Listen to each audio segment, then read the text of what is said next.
تاریخ اسلام میں کچھ موڑ ایسے آتے ہیں جو اس کا رخ ہمیشہ کے لیے بدل دیتے ہیں۔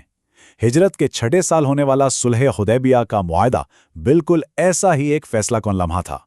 دیکھنے میں یہ معاہدہ ایک شکست لگ رہا تھا، اور صرف شکست ہی نہیں بلکہ اس کی شرطیں کچھ ایسی تھیں کہ بہت سے صحابہ کو لگا کہ یہ تو کھلی تذلیل ہے۔ دلوں میں ایک مایوسی اور صدمے کی کیفیت تھی۔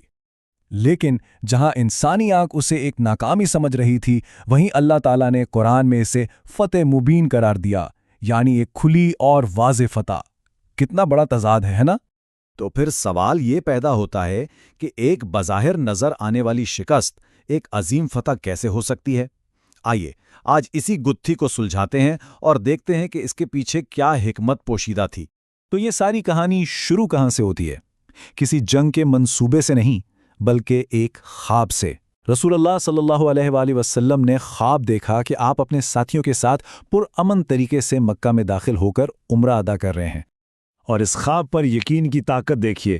تقریباً 1400 صحابہ کرام کا ایک قافلہ صرف اور صرف عمرہ کی نیت سے مدینہ سے مکہ کے لیے نکل پڑا۔ یہ ایمان کی ایک زبردست مثال تھی۔ ان کا ہر عمل اس بات کی گواہی دے رہا تھا کہ ارادہ صرف امن کا ہے۔ سب نے احرام باندھا ہوا تھا، قربانی کے جانور ساتھ تھے اور تلواریں نیام میں تھیں۔ مطلب ایک صاف پیغام تھا کہ بھئی ہم لڑنے نہیں، عبادت کے لیے آئے ہیں۔ لیکن ہوا کیا؟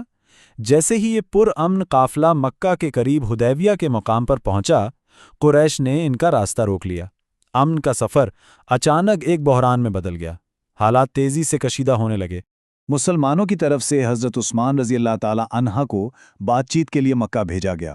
جب ان کی واپسی میں دیر ہوئی تو ایک افواہ پھیل گئی جس نے آگ پر تیل کا کام کیا کہ انہیں شہید کر دیا گیا ہے۔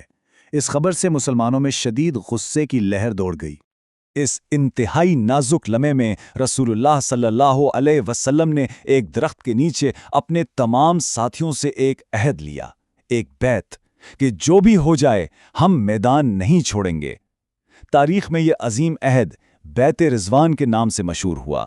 اور اس عہد کی اہمیت کا اندازہ اس بات سے لگائیے کہ خود اللہ تعالیٰ نے قرآن میں اعلان فرما دیا کہ وہ ان تمام لوگوں سے راضی ہو گیا جنہوں نے اس درخت کے نیچے بیعت کی تھی۔ سبحان اللہ۔ خیر جلدی پتہ چلا کہ حضرت عثمان رضی اللہ تعالیٰ عنہ کے قتل کی افواہ غلط تھی۔ قریش کی طرف سے سہیل بن عمرو مذاکرات کے لیے آئے اور ایک معاہدہ طے پایا، لیکن اس معاہدے کی شرطیں ایسی تھیں کہ جس نے سنا وہ حیران رہ گیا۔ اب ذرا ان شرطوں پر غور کریں۔ پہلی شرط، مسلمان اس سال عمرہ کیے بغیر واپس جائیں گے۔ دوسری، اگر مکہ سے کوئی بھاگ کر مدینہ جائے تو مسلمان اسے واپس کریں گے، لیکن اگر کوئی مدینہ سے بھاگ کر مکہ چلا جائے تو قریش اسے واپس نہیں کریں گے۔ بظاہر تو یہ سب کچھ مسلمانوں کے خلاف جا رہا تھا۔ اس معاہدے کی سختی کا سب سے دردناک امتحان تب آیا جب سہیل بن عمرو کے اپنے بیٹے ابو جندل رضی اللہ عنہ زنجیروں میں جکڑے ہوئے مسلمانوں کے پاس پہنچے اور پناہ مانگی، لیکن معاہدے کی پاسداری کرتے ہوئے نبی اکرم صلی اللہ علیہ وسلم کو انہیں واپس بھیجنا پڑا۔ یہ ایک انتہائی صبر آزما لمحہ تھا۔ صحابہ کرام کے شدید صدمے اور غصے کے باوجود نبی اکرم صلی اللہ علیہ وآلہ وسلم کا یقین بالکل نہیں ڈگمگایا۔ آپ نے فرمایا کہ یہ اللہ کا حکم ہے اور وہ مجھے کبھی ضائع نہیں کرے گا۔ یہ فوری جذبات پر گہلی حکمت اور اللہ پر کامل بھروسے کی ایک عظیم مثال تھی۔ تو اب ہم واپس اپنے بنیادی سوال پر آتے ہیں کہ یہ آخر فتح کیسے تھی؟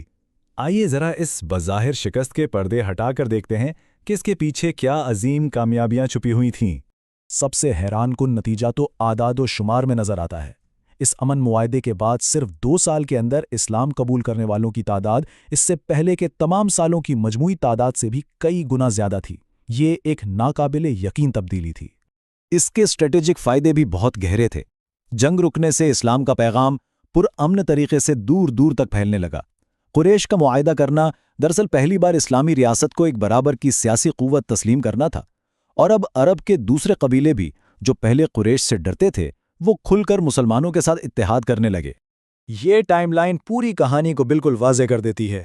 6 ہجری کا یہ معاہدہ براہ راست 8 ہجری میں ہونے والی فتح مکہ کی بنیاد بنا، یعنی حدیبیہ میں بویا گیا صبر کا بیج 2 سال بعد ایک عظیم الشان فتح کی صورت میں پھل لایا۔ تو آخر میں آئیے اس پورے تاریخی واقعے میں چھپی ہوئی عظیم حکمت اور اسباق پر ایک نظر ڈالتے ہیں جو آج بھی ہمارے لیے مشعل راہ ہیں۔ تو اس سے ہمیں کیا سبق ملتا ہے؟ پہلا، یہ کہ بعض اوقات وقتی طور پر پیچھے ہٹنا ایک بڑی چھلانگ کی تیاری ہوتی ہے۔